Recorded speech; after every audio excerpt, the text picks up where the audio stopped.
Shalom, my friends. We're going to be streaming. We're going to be having a conversation. It is going to be on Second Kings chapter 5. Yeah, that's right. I've dropped the link. You got 5 minutes to find your way here. I will be I'll be sharing my own Bible, so you don't even have to bring your Bible, okay? You can if you want to, you don't have to if you don't want to. But either way, we're going to be on the wrong one. We are going to be back in 5 minutes, so that's the time that you have to figure yourself out. Okay, figure it out, guys. Figure it out. There.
Hello, everyone. Look Hello. at look at this I'll, group of people.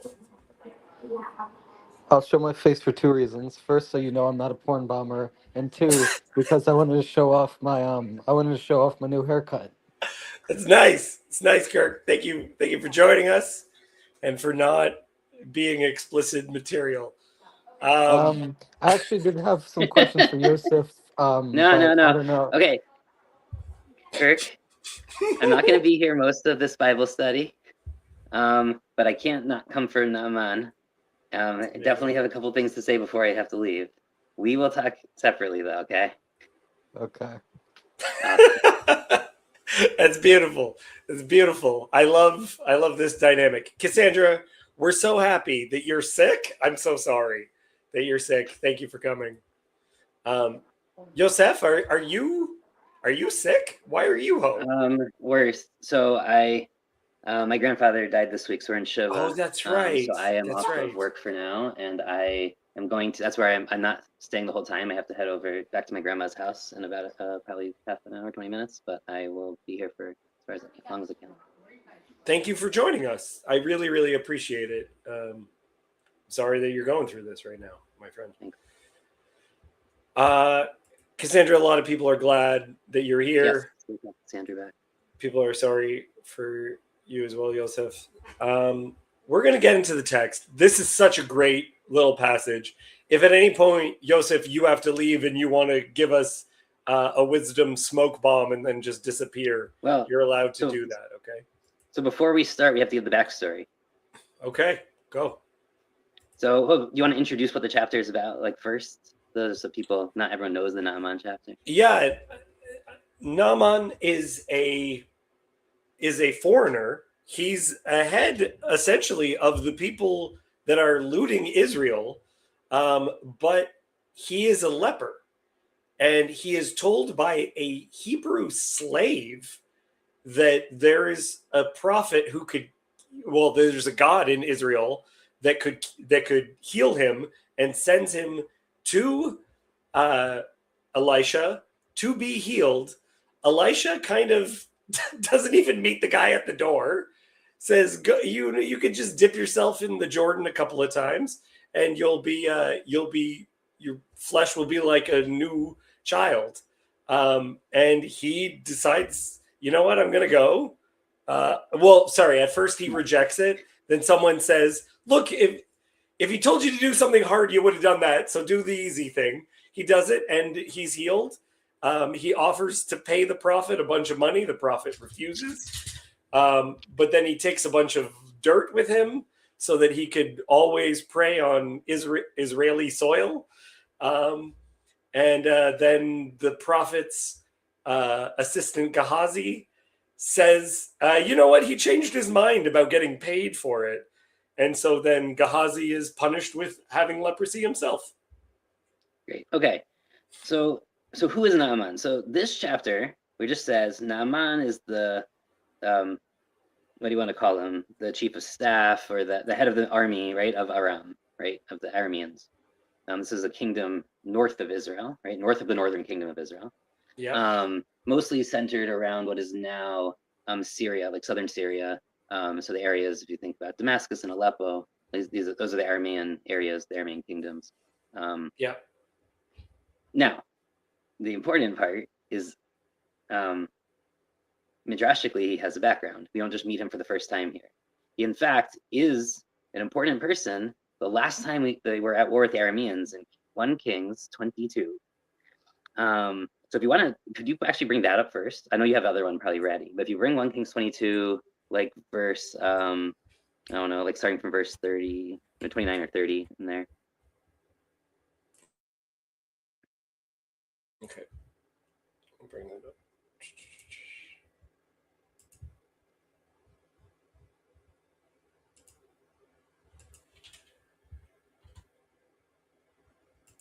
First Kings 22. Okay. Let me. Oh. Show this instead. Okay. Where did you say you wanted it at? 30? Around, yeah, those was probably a section break right there. Okay. Yeah. So this is one of those rare times when the northern and southern kingdom are working together. the beginning of chapter 22, there was peace for 3 years between Aram and Israel. They had been kind of skirmishing before that, and then they go into all that war. And the two kingdoms finally reunite for the first time since being under Saul. Not as like one political entity, but like at least as allies. So there's this like complicated plot. We went back, if anyone who hasn't joined us for Bible study before, I know this Bible study got a plug directly on Grimm's live stream, so there's probably more people here than usual. So nice. Go back to, like, I don't know, 10 weeks ago or whatever it was. We covered this chapter in detail. But the important part here is you have the two kings and of Israel and Judah, and they're going out to fight the Arameans, and the Arameans like realize like it was a fake, like they think that someone who's coming toward them is the king of Israel, and they're going out to meet him, and they realize it's a fake out, so they retreat. Yeah. But there's this in verse 34 there, so your translation is kind of funny. It's just like certain man. A man. In Hebrew, just a man. A man drew his bow. And so you have it at random. So the Hebrew is latumo, which is more kind of like in his like not being fully like cognizant, like in his naivete or his innocence or his like basically, his fingers like twitching on the trigger, or on the bowstring or the drawstring. Yeah, you kind of get this image that he just shoots in the air for no reason at no point, like not even at anyone, and it just flies, gets taken by the wind, and kills the king. Yeah, and it happens to land exactly in the space between the king's armor, right? And he dies. Yeah. So in the Midrash, this man, and there's a number of clues why the rabbis connect this story, is Naaman. So Naaman is the guy who killed the king of Israel by accident, because God kind of directed the arrow to, fulfill the prophecy of how this king's going to die. But because of that, he is elevated to become eventually the chief of staff of the Arameans. That's how his career kind of starts, from being a random archer to becoming the head of the army. In that section in 22, there's these other clues where just like our chapter, they're going to have a lot of interplay and punning around the use of like little or small and big, right? So katon vegadol, we have that here, where we have the big man. Last week we had the big woman, now we have the big man. We have the small girl. Yeah, and in that chapter too, they also had like a lot of stress on that theme of big and small. There's a couple other places where there's like literary connections. So the rabbis connect it and say that's him. And Naaman should never have been the head of the army. He wasn't special. He wasn't especially skilled. Like it wasn't that like God gave him like certain virtues of bravery or courage or skill at arms. It was like sort of by accident that he ended up being like, God directed it. It's not like a real accident, but like it wasn't because of anything in him that he deserved to be in this position and become this great man.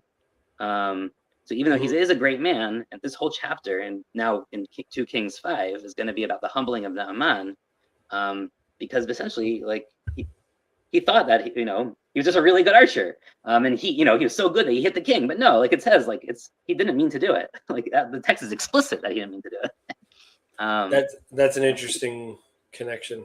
Yeah, from the text itself, if all we had was 1st and 2nd Kings, it's a little. You just assume that he is someone of high, that he's good at his job. You get a sense. Except that the first sentence, at least in the Hebrew, is already making you question that. So it says, you have this the Tzartzava, the head of the commander of the army. He's a great man, lifnei adonav. He's a great man before his masters, right? So not actually that he's a great man, but like they think of him as a great man. Unasufanim. So usually this word is. It will be nasefanim or nasafanim. It's very rare that we have this construct. This means this is a passive version of the verb, so that they elevated his head, not that he was elevated or became elevated or was worthy of elevation. Like no, like this is his masters like are elevating him, and before them he is understood to be a great man, but it is very, very narrow, and its unearned reputation is already kind of being pushed at in this sentence. And there's all these clues to it. Also, the fact is that it says, through him, God gave salvation to Aram. So, right. Like, one, God is getting the credit because the author of Kings is telling you, like, this is not because Aram did anything. Like, God is causing this to happen. So there's all these clues that, like, he does not deserve this position, whether you believe in the midrash or not. Like they're picking up on a lot of the subtext. Okay, let's jump into the text so that if people have not been following, I think this is a good little contained story. Despite all it helps to have these other references. I think this is a great episode all the way through. So Cassandra, could you read the first paragraph? Yes, Kirk, you will read the second paragraph. Okay. Naaman, commander of the army of the king of Syria, was a great man with his master and in high favor, because by him the Lord had given victory to Syria. He was a mighty man of valor, but he was a leper. Now the Syrians on one of their raids had carried off a little girl from the land of Israel, and she worked in the service of Naaman's wife.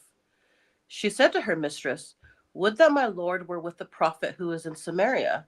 He would cure him of his leprosy." So Naaman went in and told his Lord, "Thus and so spoke the girl from the land of Israel." And the king of Syria said, "Go now, and I will send a letter to the king of Israel." Okay, so the first thing that pops up to me is you have these high stakes players who essentially are famous people, and then you have this little girl who is without a name, and she's the one who gets the whole story moving. Also, yeah, go ahead. Sorry, there's a change in translation here. It does not, in the Hebrew, it's not "were with." They've removed a word. They've removed the verb, actually, which is if only he would like plead or entreat my master to the prophet who's in Shomron. So she doesn't want him to just go to him and just like hang out. She wants him to humble himself, right? To pray to him or to plead to him. Which is a much stronger. She's asking her master to call someone else master.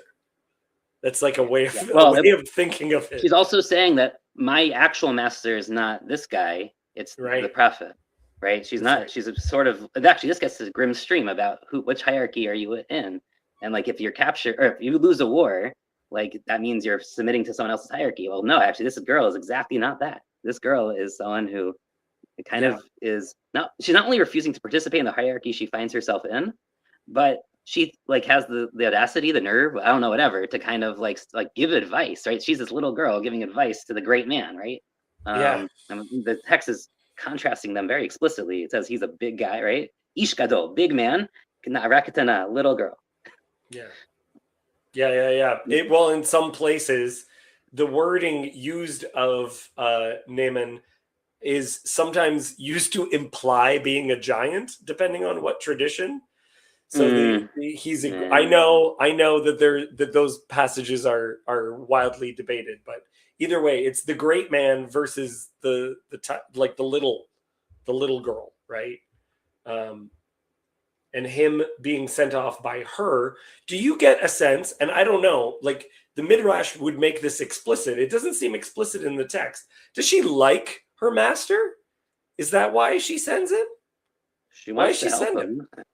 I mean, yeah, she wants to help, or does she want him to humble himself?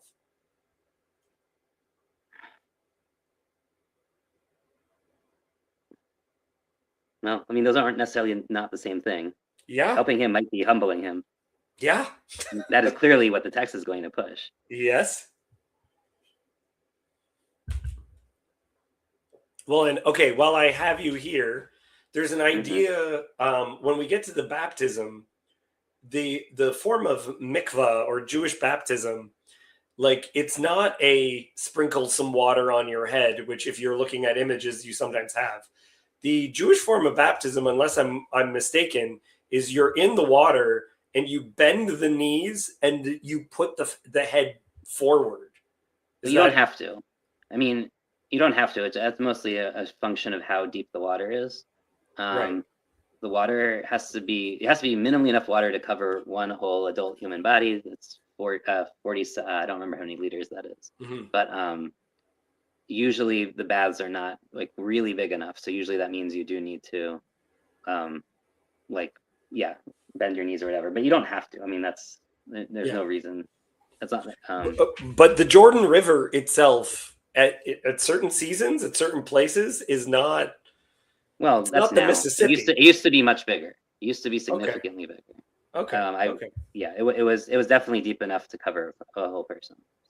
I don't know all the times of year, maybe in the summer. depending. Yeah, you might be right that there's sometimes the year wasn't, but like Right. I don't think we necessarily have to assume that he's like bending his knees in the river. I mean, he's clearly ducking in. Also, like you're completely right. Not only you're not sprinkling, you're completely naked. You can't wear anything. It's a full submersion. Yeah. And a humbling, a great humbling, bowing. Like the reason why I consider the possibility of the bowing is it would emphasize the submission. Yeah, but I think it's also more like birth, right? He's about to come out naked from the womb. Like that's why his skin will be like that of a child. We're not there yet, but you're going to get there in a little bit. Yeah. Go ahead. If he's going from Israel to Syria, he might be crossing the river north of the Lake of Galilee. And there is the river there is definitely wide enough to immerse several people, not as it is in the south. Yosef, I have a question. Twice we read the term the land of Israel. Is it often that it is referred to as the land of Israel, either the girl from Israel or the Israelite or the Hebrew girl or whatever? No, this is an exception. We don't usually see such an explicit, like usually it's like someone from a village, but here it's like the girl of the land of Israel, which is like a very formal title almost for a little girl, which is kind of the irony. Yeah. Maybe she's not Jewish. Oh, it seems like she is. I mean, certainly she understands the prophet to be her master, and there is no word for Jewish yet, so I'm not sure what. They capture her from the Jews. She's from the land. Yeah, I don't know. I don't see how she isn't Jewish. So, but it means that they regard it as a territory rather than a nation. That's a good question. I mean, from the land. I mean, I don't know because the Egyptians use the same phrase, and they kind of It's a well, because I guess. Yeah, it's a territory more than a nation. So they have a claim on the land. Yes, they definitely have a claim to the land. There's also like it's going to be super important for the end of the chapter when he takes the dirt of the land. So they're very fixated. The Arameans are very fixated on land and its power and what it means. So I think they also might just be stressing it. Yes, Israel means the northern kingdom in this period. Correct. Yeah. Okay, I'd love to continue on. Kirk, or unless, Cassandra, do you have anything that you would like to add? Awesome. Kirk, read us this paragraph, please. So he went, taking with him 10 talents of silver, 6,000 shekels of gold, and 10 changes of clothing. And he brought the letter to the king of Israel, which read, "When this letter reaches you, know that I have sent to you Naaman, my servant, that you may cure him of his leprosy." And when the king of Israel read the letter, he tore his clothes and said, "Am I God, to kill and to make alive, that this man sends words to me to cure a man of his leprosy? Only consider and see how he is seeking a quarrel with me." I love this. Yeah, so he's quoting Jacob here in Genesis when Rachel comes to Jacob. Rachel's also an Aramean, remember? And she comes to Jacob and blames him for her infertility. And like, why don't give me a son? And he says, "Am I in place of God?" And like, so so here it's the same thing, right? You have an sort of, I mean, Rachel's interesting because she's like Aramean, not Aramean, but like she's in this in between state. Where you're repeating the scene again. Yeah. Sorry, go ahead, Kirk. This kind of reminds me of the Yom Kippur liturgy or Rosh Hashanah liturgy. I'm pretty sure somewhere in the High Holidays liturgy, doesn't this talk about how God decides who shall live and who shall die or something like that? I don't know if that's related here. Yeah, that's one of right. Like this is clearly only something within God's realm.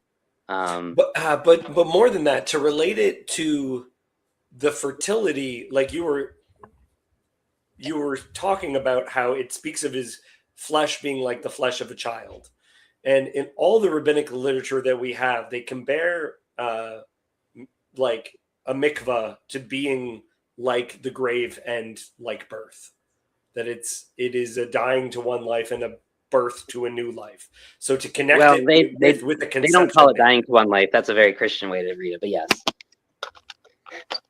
I've read some Orthodox material that spoke of it in those terms.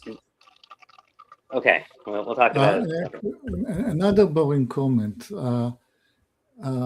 It says 6,000 shekels of gold. In the Hebrew, it doesn't mention the word shekel, just 6,000 gold. And I wonder what the unit of measurement is. But I would accept that 6,000 something of gold will be much more expensive than 10 something of silver, unless you were talking about little grains of gold that I can hardly measure.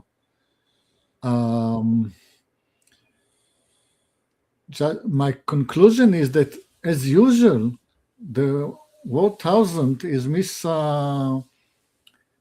I think it's the third time we come across the word elef as meaning 1,000 when it doesn't make sense in the count. So we said earlier that what we now translated 1,000 may just mean a flock or a group of. Right. As you're talking about it, I'm thinking of the image of a chest full of gold and jewels and stuff like that. No one's counting that, right? It's just like if you fill up the chest, that's one unit of that you could have referred to. Shalom Chezi. Okay, so he goes and his plan is to pay, to give money for the service, like going to a doctor. This is, yes, it is a beautiful Noahide chapter. He's thinking he's going to go. He doesn't have insurance. He goes with the money. He's going to pay for the prophet to heal him. This is too expensive for doctor visit. 6,000 shekels of gold and silver and 10. This is too steep. Yeah. What is paying for is safe conduct, because they've been raiding the country and they're in a state of war. He's paying for the safe conduct. Yeah, we also don't get a direct illustration of what the leprosy looks like for him, because leprosy covers a variety of skin conditions in the biblical text. So we just know that he's a leper, whatever that means. Okay. Cassandra, will you take over? Okay. But when Elisha, the man of God, heard that the king of Israel had torn his clothes, he sent to the king, saying, "Why have you torn your clothes? Let him come now to me, that he may know that there is a prophet in Israel." So Naaman came with his horses and chariots and stood at the door of Elisha's house. And Elisha sent a messenger to him, saying, "Go and wash in the Jordan 7 times, and your flesh shall be restored, and you shall be clean." But Naaman was angry and went away, saying, "Behold, I thought he would surely come out to me, stand and call upon the name of the Lord his God, and wave his hand over the place to cure the leper. Are not Abana and Pharpar, the rivers of Damascus, better than all the waters of Israel? Could I not wash in them and be clean?" Okay, let's pause a second there. I'm sorry. I find this so funny. I love, and you were kind of laughing as you were reading it too. I like that he says, couldn't he I thought he was going to wave his hand or something, right? He's going to stand, call on the name of Hashem, wave his hand, do do some sort of a weird ritual, abracadabra, and then everything would be good. We didn't mention this. I like that the king is he's trying to cause trouble. What was the line right before? Only consider and see how he is seeking to quarrel with me. So, we're not going to be able to do this. What does this guy really want? Right? What does he expect from me? So the king is not on board.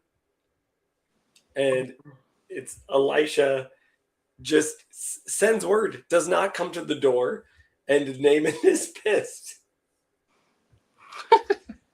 Yeah. Mm-hmm. And there are waters in the world that are known as like the lifebloods of countries, of places, and are known for their healing properties. And to this guy, he's just like, you brought me to this creek. Like, I'm not. You said, go take a bath in our creek is what you want me to do. I understand Yosef is saying, or Yoav, I think it was you who was saying, in the north it can be quite wide.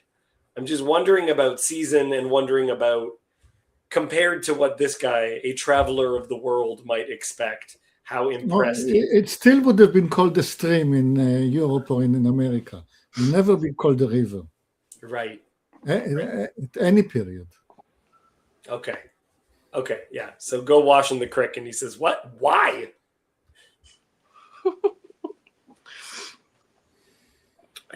He's expecting much more of a show. Yeah. I paid for fireworks. I brought 10 changes of clothing. I love that in the ancient world, because like clothing was super expensive. It's a lot of gold and also a couple of changes of clothes. Comment about the character of prophets. When we were reading about Elijah, he was quite an autistic guy, hardly communicated with, didn't want to have to do with anybody. Mm-hmm. And then we have his, Elijah was already supposed to be an improvement. He's supposed to be sort of the normal one with the father and the mother and calling the village for a feast. And then we see in the earlier story, in the last chapter with the woman, and here, he's turning into a hermit as well. I think it's tough. Communicating with God on the one hand and with people on the other hand might be a very tall order, which makes me appreciate Moses, that never lost touch with these people. And even he needed his brother to be with him in order to fulfill the task. But I feel this is part of the interpretation of the passage, where the passage wants Naaman to be embarrassed or humiliated. It's trying to bring him down. And so it's like you only get to interact with the secretary. He's too busy to talk to you. We see it early. This is why we have the earlier story with the woman. The woman has not done nothing wrong. She was humble. She said, within my people I am sitting. It's his character. Yeah. Which is a tool for humiliating Naaman as well. But it's always a tool. But that's the kind of guy he is. Right. It's interesting. He's not holding back. Okay, sorry. Go ahead, Cassandra. No, I was thinking, because thinking of the other prophets, I feel like we see them go much more to the king in the previous stories, and here he just does messengers. Mm-hmm. Something on. That's interesting to think about. I don't know if you guys have seen A Serious Man. It's a Coen Brothers movie. It's very rabbinic. Kirk, you would love it. I've seen that movie. Okay, so the scene that I'm thinking of is this guy is having like a total breakdown of his life. And so he's trying to talk to the head rabbi, but the head rabbi is very busy, he's told. And one day he shows up to the synagogue, and you can see inside the office, the rabbi is just sitting at his desk, like in his doing nothing, right? And the guy is pleading with the secretary. The woman walks in, talks to the rabbi, comes back out and says, the rabbi is busy. He says, he doesn't look busy. She just says, he's thinking, right? And the guy is just so frustrated and upset. But I get this image where it's like, can't I talk to him? No, you can't. You can only talk to the secretary. He doesn't have time for you. It's like, did you tell him that it was the head of the army who killed the previous king, who pulled off people who stole people and was a very scary guy with a big pointy stick? Did you tell him that? Yeah. It kind of makes me think about, like, sometimes if you're having a lot of trouble with your computer, nothing's working, you can't figure out what the problem is, and then the IT guy comes in and just turns it on and off, and it's It's like everything's fine.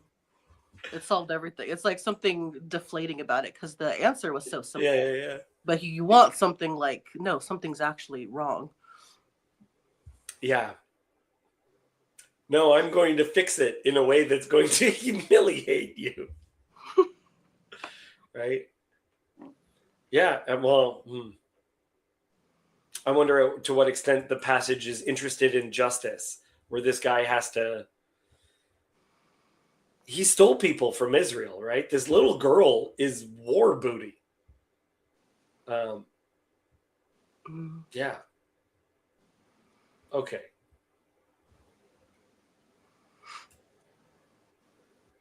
Okay, so I think we were here.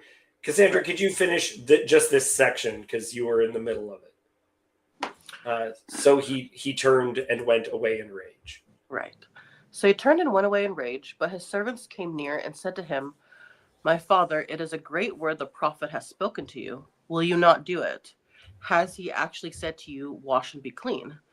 So he went down and dipped himself 7 times in the Jordan according to the word of the man of God, and his flesh was restored like the flesh of a little child, and he was clean. Like a little child. He's got skin like a baby. Which is beautiful. I love this though. Cassandra, did you ever read Brothers Karamazov? Seems like it might be your jam. Has anyone here besides me read Brothers Karamazov? I've heard of it. Okay. So part of the story is there's a brother who wants to advance in religion. Okay. He goes to the monastery. He wants to be something big and great. And the monk the monk is on his deathbed, tells his student, "This is what God wants you to do. Are you ready? Are you ready to know what God wants from him?" And he's like, "Yes." And this guy is ready to do anything. Like he's ready to die as a martyr. He's willing for anything. He says, "This is what God wants for you. Go back to your hometown, marry whatever girl you meet, raise a family there." And he's like, "What? No." Like, what? I want to do something big. Right. And you have this concept within Orthodox Christianity where there's martyrdom of the red and martyrdom of the white. And martyrdom of the red is the thing that everybody wants. They want a epic, incredible, difficult thing that they can present like, "Hey, check out how cool of a difficult thing I did." And martyrdom of the white is where you live your life for God, but no one even takes notice. Where it's a simple thing. And so this friend or servant, another servant, even refers to him as my father, right? Says, "It's a great word that the prophet has spoken to you. Will you not do it? Has he actually said to you, 'Wash and be clean'?" So it's, if he told you to do something hard, you would have done that. So why wouldn't you do something easy?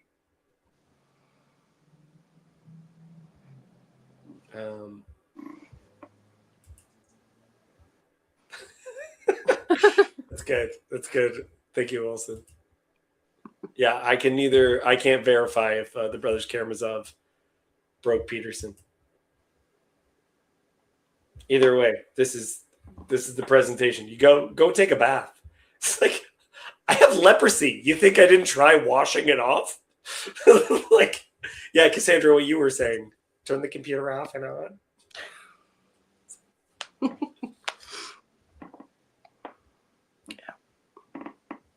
Do you know, Yoav, is the Jordan famous for anything worldwide? Like, I know the Dead Sea, it's got spas and all that kind of stuff. Is the Jordan known for anything like that? Well, it's famous only for religious reasons. Yeah. And the sources of Jordan are famous for causing wars between the nations, quarreling for it. Yeah. But it's really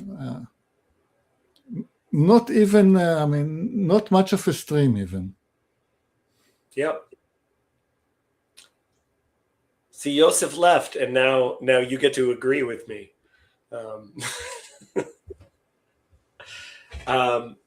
Okay, that's good. That's very good. I mean, it is famous for being for entertaining the earliest human civilization, going back much back before agriculture. It you cannot ask who were the original inhabitants of that valley. It goes too deep in time. Yeah, but the reason why I bring it up is we know, for instance, certain places in the ancient world, like the Laodiceans, there's a letter that's written to them. It says, because I wish you were either hot or cold, but because you're lukewarm, I'll spew you out of my mouth. The area around it had hot springs that were world renowned for healing purposes. And right beside it, there was a nice source of fresh water. Whereas your lukewarm water that's like cats won't drink. That's why they have fountains for cats and everything else. Still water can be infectious, right? Or the area of Bath in England is called Bath because they had baths there, where they saw springs, where they see things that would be rejuvenating. That's an interesting thought, because there are hot springs in the city of Tiberias, but this is on the lake shore, on the shores of Lake of Galilee. But geology changes. There could have been hot springs somewhere by the river at the time. It could have well be hot springs there. Well, it is the African Syrian Rift. Yeah. Well, I'm wondering if specifically it's supposed to be that they aren't there. That you specifically, like, I wouldn't even be surprised if you pick a spot, like if it wasn't in the text, if I'm just going by how I think God operates, it would be like a 3-foot wide creek that's dirty, that he has to be face down in just to be fully immersed in. Like, that seems to be the way that Hashem works, in my opinion. But this is an interesting thought. There could have been hot springs that we don't know of at some point on the river sometime. But either way, you're going to come to this place and you're going to use our messy little water in order to make yourself your skin like that of a newborn, a new flesh.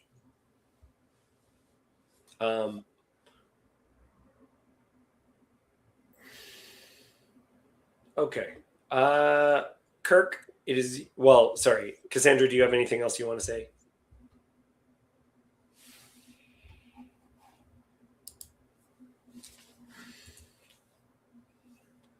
Okay.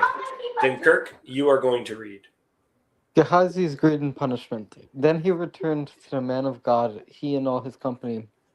And he came and stood before him, and he said, Behold, I know that there is no God in all the earth but in Israel, so accept now a present from your servant. But he said, As the Lord lives, before whom I stand, I will receive none. And he urged him to take it, but he refused. Then Naaman said, If not, please let there be given to your servant 2 mule loads of oil. For from now on, your servant will not offer burnt offering or sacrifice to any god but the Lord. And okay, let's pause. Let's pause 1 second, because this is so dense, right? We've talked about this before. That look at Naaman's conception of how God works. Gods are territorial spirits.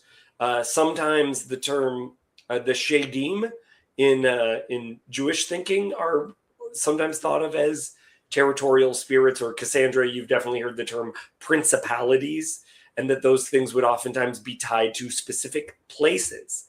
So how do you pray to the God of Israel if you're switching countries?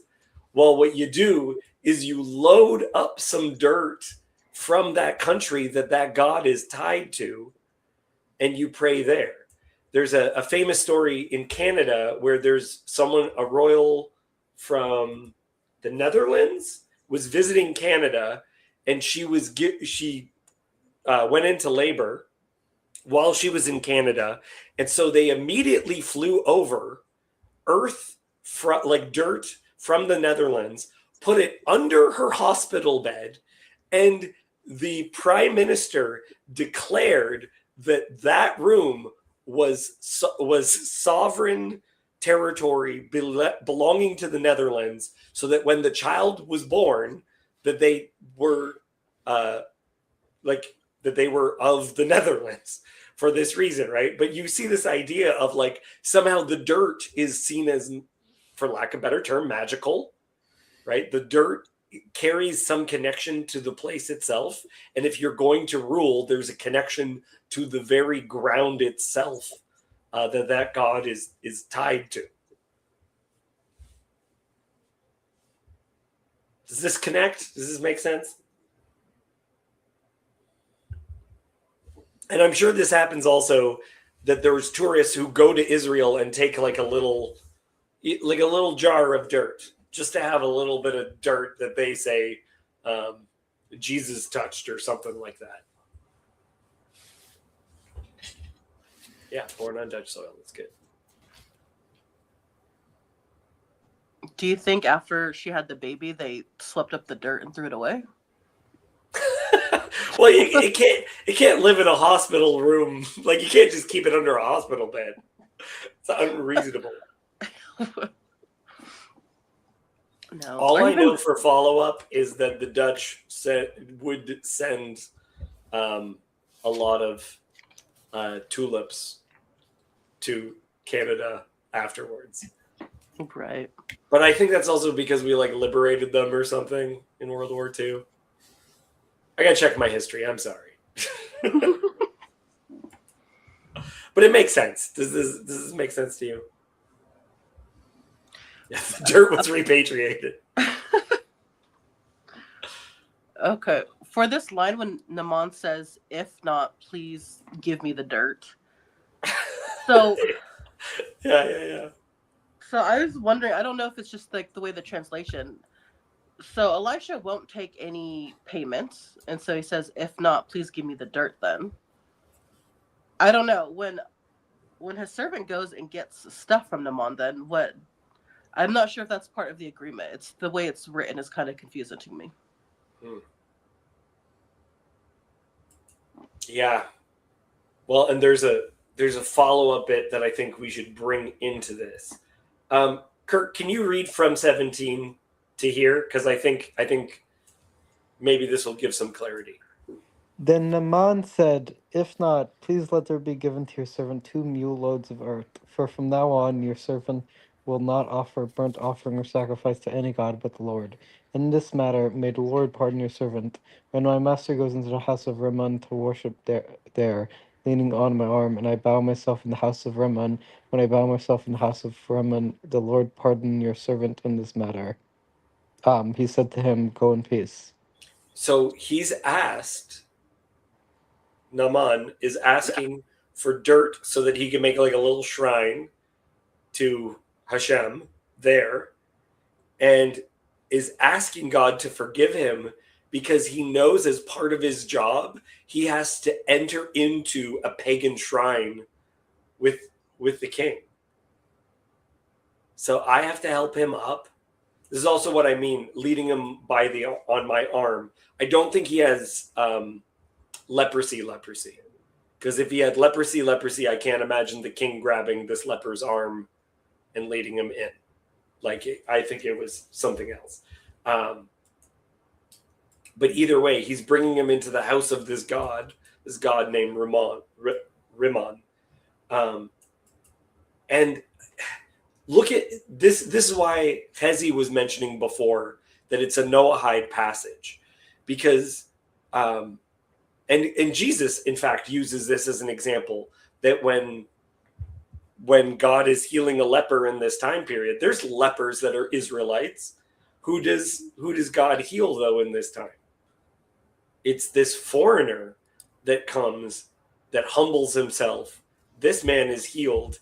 And I don't know, he seems to be part of the story, part of God's kingdom, even though he's going to continue being in a pagan land, not really knowing who Hashem is.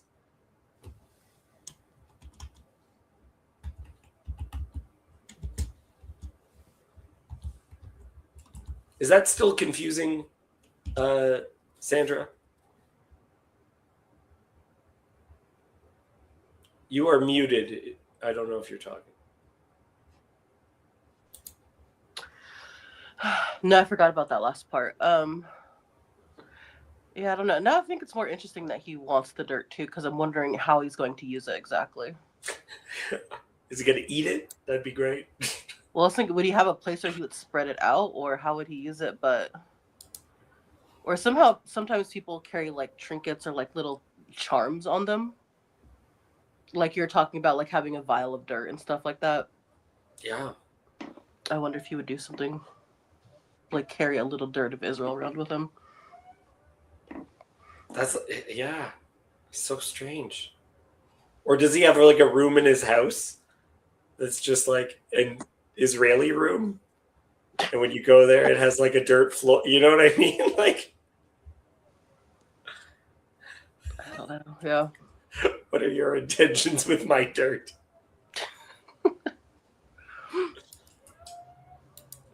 Yeah. I also think it's interesting he's kind of changing, at least the way we would see it now in our terms, changing religion. Yeah. So yeah, I'm only going to pray to you. I don't know how to do that when I'm not in your land, though. So the name of that god, Rimon in Hebrew, is a pomegranate. So it's a queer name for a god. But looking in Wikipedia, it is linked to an ancient Western Semitic word Ra'am, meaning thunder. So it's the god of thunder. Which is basically Baal. A variation, eh? Yeah, of Baal, yeah.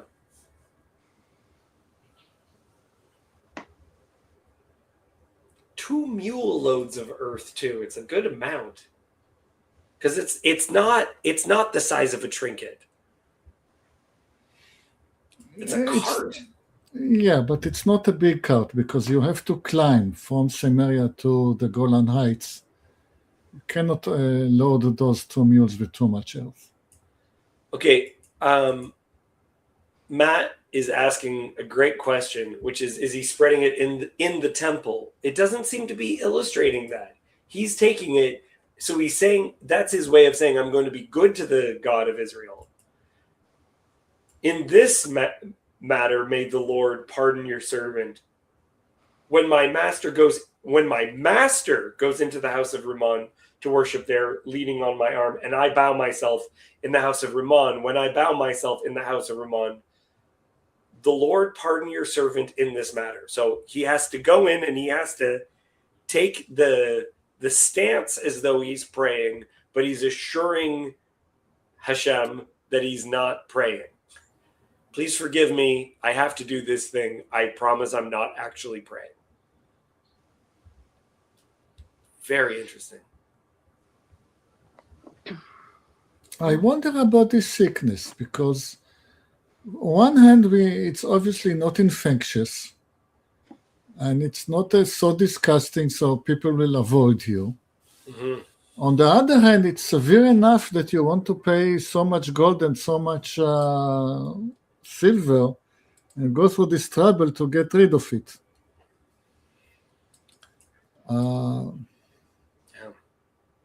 Looks to me like allergy.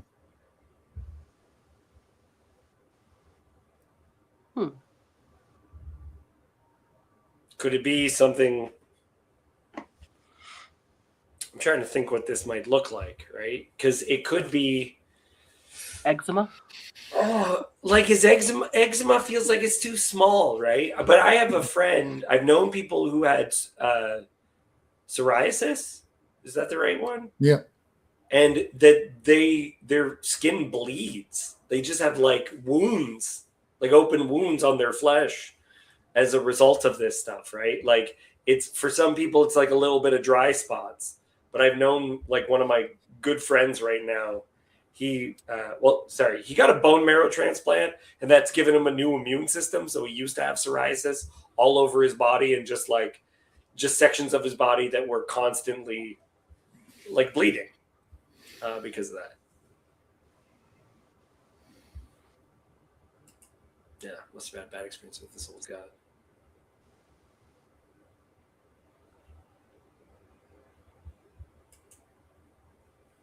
Some of them, okay, so one of the interpretations that it's a dismiss, just get out of here, right? We have no commentary on, this is why it's so interesting. There's no commentary on whether or not it's approving of his actions. The man himself, the Jew in charge of this media conglomerate, this vast empire of media. Vast media empire. Sorry. I am the next Ted Turner and Rupert Murdoch combined in one Jew. Yeah. Mm-hmm. So the reason I jumped on was because I wanted to point out. So Rabbi Schulman generally believes that Noachides should not be joining any sort of religious community. But frankly, for most of the people I have spoken with, I have found that to be something that practically in their situation doesn't make for a viable lifestyle. Mm-hmm. And some of your guys, they go to church. Is that Rimon? Is that what you're saying? No. So I actually spoke to a different rabbinic decisor, and obviously anyone is free to choose among their rabbinic decisors the one which they feel is most appropriate for them. And his response to the question of what should Noachides do in terms of community, since most of them can't go to synagogues, and even if they could, the synagogues tend to not really provide much community. His answer was to point me to this chapter, say, hey, there's Naaman, there is the prophet is clearly, and the person can take their instruction from the Bible directly. And what I have found is that many Noachides, especially those coming from a sort of Protestant Christian background, find this story to be a very good way of explaining how they can find themselves in a church full of idolaters and yet still turn their hearts towards the real God. So it definitely shows God's openness. I do send people to, there are in fact people going to Eastern Orthodox Christian churches who have read this chapter because I told them, here, read this chapter and go to that church. So it is what it is. But we get no commentary within the chapter as to whether or not it actually is okay. The prophet says, go in peace. Right? And while that can be understood in a couple of ways, the Jewish idea still remains something I think Christians could learn from, that your relationship with God is a direct relationship with God, and it doesn't matter what everyone else in the church thinks or what everyone else in the world thinks, or even what the prophets think. Because ultimately the question becomes, what's your relationship with God? And I can't imagine that Naaman understood the prophets. This was Elisha or Elijah? Elisha. Oh, Shah, not Yah. yeah, Elisha. So my grandfather's name was Elisha. But Elisha, he says go in peace, and that's what Naaman had there. So yeah, there you go. Okay. The office asks, what is the point of going over these dumb stories over and over again when the issue here is idolatry? Answer. The issue here is definitely not idolatry, because nobody expected the Aramean to worship. It was never required of them not to be idolatry. Therefore, the issue here is different. And in order to understand the issue, you have to read it over and over again. And maybe after a lifetime of reading, you might get some piece of wisdom. Mm-hmm.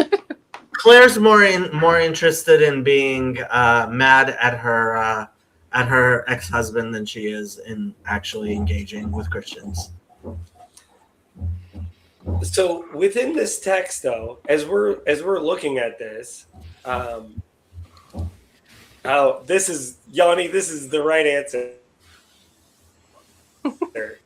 It's fun, right, Yanni? That's such a good point. It's such a good point.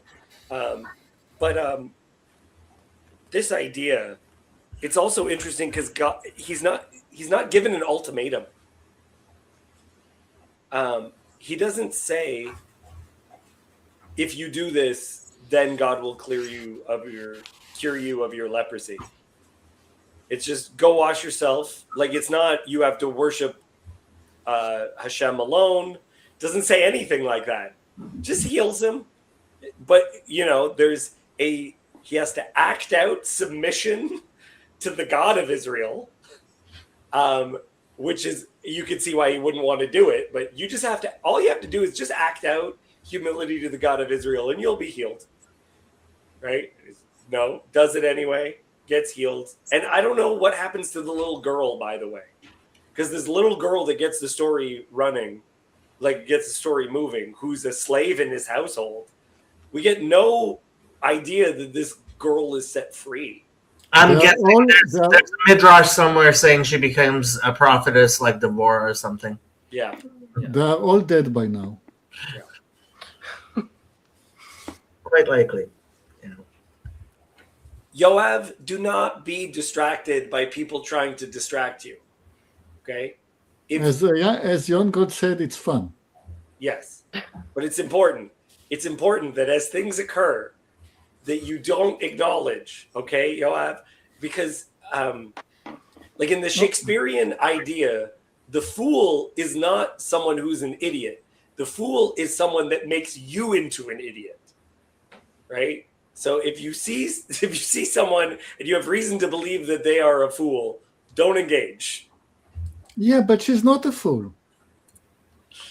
Yeah. That's the amazing part. Yeah. Yeah. People definitely underestimate Claire. I know. I understand. She's not nearly as dumb as she pretends to be. Oh, I don't think she is. I think she's something else. And it's that something else that makes it so that I'm not interacting. Aha. You have something against Chinese spies? Well, yeah. I don't understand this chapter. I don't understand Claire. I don't understand Elijah. But that's why I'm here.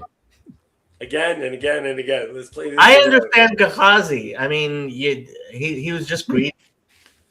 Yeah. Gehazi is, yeah. No, not only greedy. Like everybody else, completely misunderstanding God. And he said, okay, what is the game? I mean, the game here is to make the name of God great among the nations. I get it. Not great enough. If Naaman is now going to pay a lot of money, God will be greater even more. Well, so Gehazi, it's like... Let me serve God by making him pay more. Well, and people are he already brought the money. He's offering. It's on the table. It's not like he has to go back and get it. It's like, it seems like a waste of money, doesn't it? Well, we're just going to let him bring it back and spend it all in Syria, so maybe he can buy a couple more slaves of our people. Like, it's a little bit understandable. And because it's understandable, let's go back to it. Cassandra, I think it's your turn. Your turn for reading. Let's go back to the text. Okay. But when Naaman had gone from him a short distance, Gehazi, the servant of Elisha, the man of God, said, "See, my master has spared this Naaman the Syrian in not accepting from his hand what he brought. As the Lord lives, I will run after him and get something from him." So Gehazi followed Naaman, and when Naaman saw someone running after him, he got down from the chariot to meet him and said, "Is all well?" And he said, "All is well. My master has sent me." Okay, sorry. We got to pause here for 1 second because there's a couple of echoes of previous things. Remember Gehazi running before? And the guy witnessing? It's Gehazi who sees the woman running from afar. It says, "Oh, is everything okay?" Right? And it's like, "Oh yeah, everything's fine." So that image is like in his head. It's also that Naaman had gone a short distance. That to me is like Gehazi immediately thinks that this is a bad idea. Immediately is like, "What are you doing? This is dumb."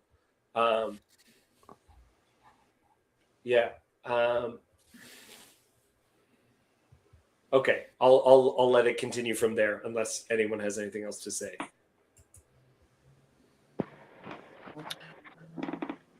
Okay. And he said, "All is well. My master has sent me to say, there have just now come to me from the hill country of Ephraim 2 young men of the sons of the prophets. Please give them a talent of silver and 2 changes of clothing." And Naaman said, "Be pleased to accept 2 talents. And he urged him and tied up 2 talents of silver in 2 bags with 2 changes of clothing and laid them on 2 of his servants. And they carried them before Gehazi. Okay. So again, sons of the prophets. So look, he didn't want stuff before, but we have the in-laws have just randomly jumped in, and so we now need it. Also, look at the title, the man of God. We've seen this before. The prophet, the man of God. There's certain titles that seem like they could be official positions, but we just don't have something that breaks it down in a simple, logical way of understanding it. Man of God, the prophet, the sons of the prophets. We can see all this stuff here, but he uses this as a way of seeing if he can get some money out of it.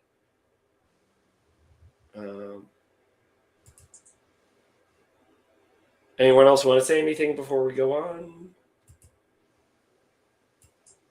So he does lie. I don't like that he lies. So I understand him, but he is also lying. Kirk, finish us off. And they carried them before Gehazi. When he came to the hill.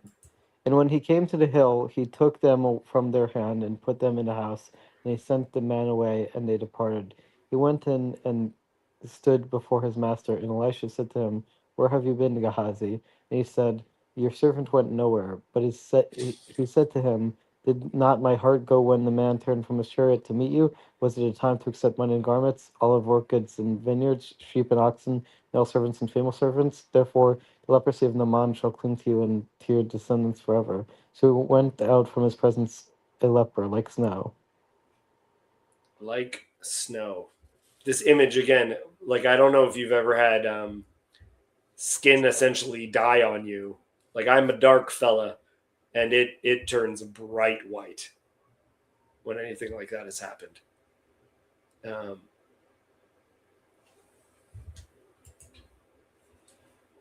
Okay. What's going on? What vineyards and slaves? What is it talking about? Money, garments, and olive orchards, and vineyards, and sheep, and oxen, and male servant, and female servants. Well, this is fake news. Well, I think it's like the idea of, are you going to become, like the prophet could essentially become a fortune teller that makes a lot of money, right? And he's not trying to be that kind of person. Okay, so this is not the time to do such things, as if some other time would have been. Okay, and I'm sorry, I have to say this to Yanni again. All the words for children are words that are used for servant, and now we switch them. So like the word maid in English originally referred to a female child. It's the same in basically every single old language, where any word for a young person was also a word for a slave or a servant.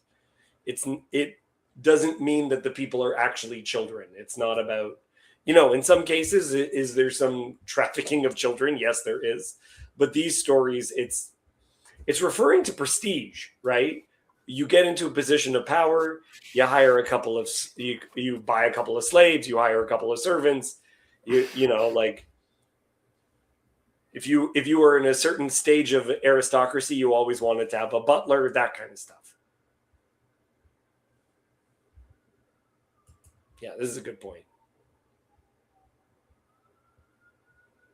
Good question.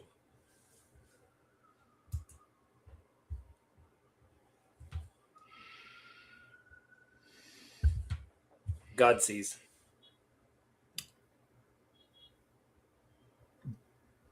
I like that line he says to him, "Did not my heart go when the man turned from his chariot to meet you?" What do you think that means, did my heart go? That's sad.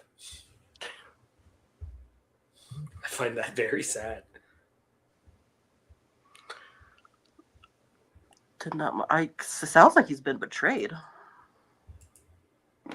Yeah, it does.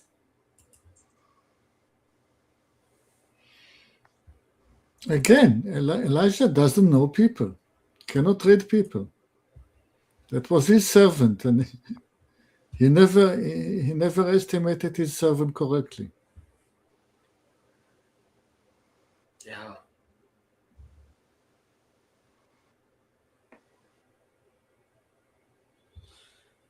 Yeah. Yeah, you betrayed me. It's also, Jacob, I don't know to what extent you've brought this forward in the text when you're talking to Noahides, but Gehazi, it seems to be a Jew. So you have the Jew actually gets the leprosy that was Naaman's. Okay, so I'll try not to rant too much about the Christian understanding of chosenness and the elect. The entire idea that you could have salvation and not be able to lose it, that God chooses who goes to heaven and who goes to hell. It's just so foreign to paying attention to the Hebrew Bible, right? Because the entire, the story over and over again is this was the firstborn and he lost it, and this was the young child and he gained it, and over again you get this idea the Jews were supposed to X, Y, and Z, and they didn't, and the Gentiles were supposed to A, B, and C, and they didn't, right? And the entire story of Jonah, right, is very much that, right? The prophet, the Jewish prophet, is the one who's out not repenting, etc., etc., etc. So, yeah, if you read the Hebrew Bible and think that Jewish religion can be Jewish supremacist, etc., you're just not paying attention. Thank you. You're welcome. Anyone else have any comments? Anything they want to say on it?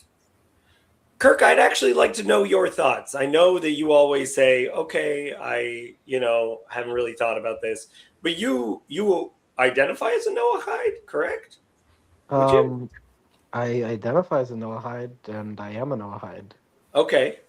So tell me about how you like this passage or don't like it or I whatever. mean, I would just second Jacob's point. Like, Jewish supremacy is not a real thing in the context of actual Judaism. It's not in the Bible. It's not in the Talmud. And yeah, I'm sorry, I don't have much more to say as in what Jacob was saying. Thank you. Thank you. Cool. But have you guys marveled at how cute Lucky is? It's a good, yeah. Yeah, yummy.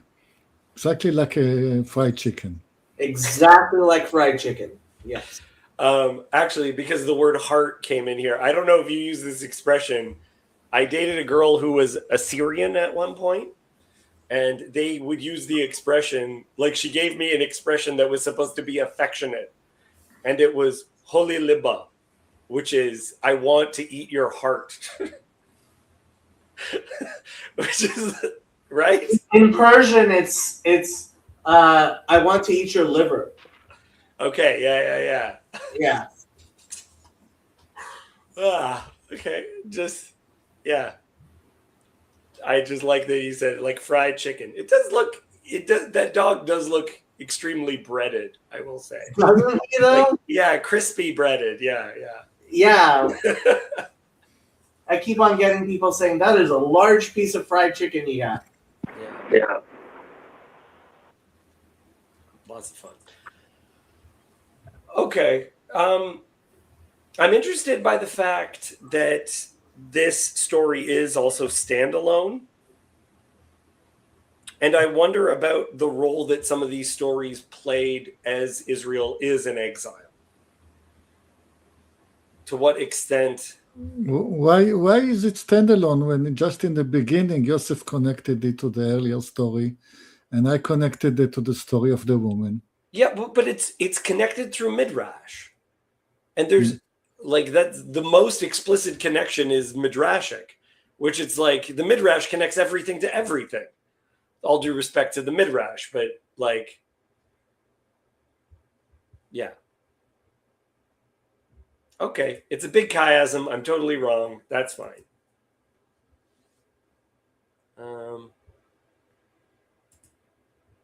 Oh, sorry. That was you who said that. Yeah, Yanni says it's Zeus.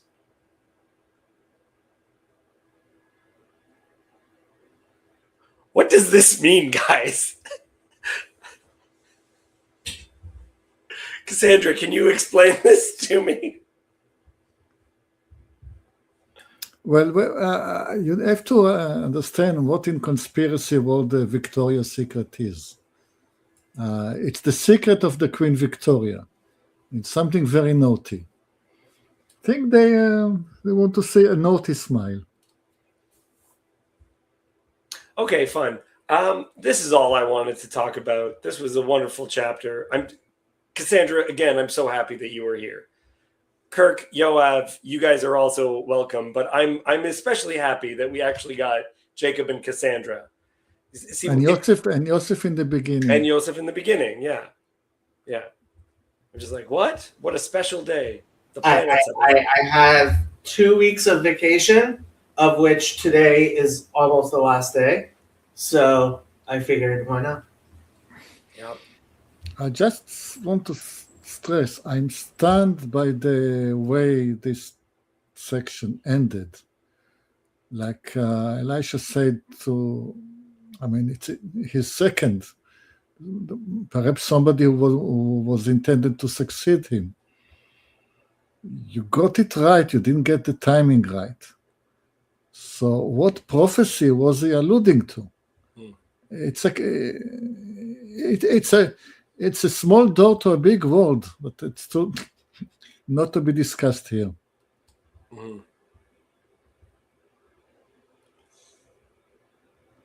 Awesome.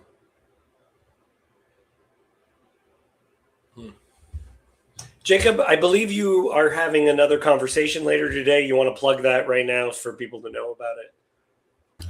I am. Ben and I on Thursdays in the evenings have been just doing just general looking through the Parsha type stuff. Ben basically leads it. We do a lot of Rashis, a few Siftei Chachamim, for those people who know what that is. And yeah, so if you're interested in Parsha, we generally do it Thursdays at 7. Yeah. Okay, I think I'm going to call it there. I've had a good time. I'll see everyone later. Goodbye, everyone. Goodbye. Be well. Go in peace.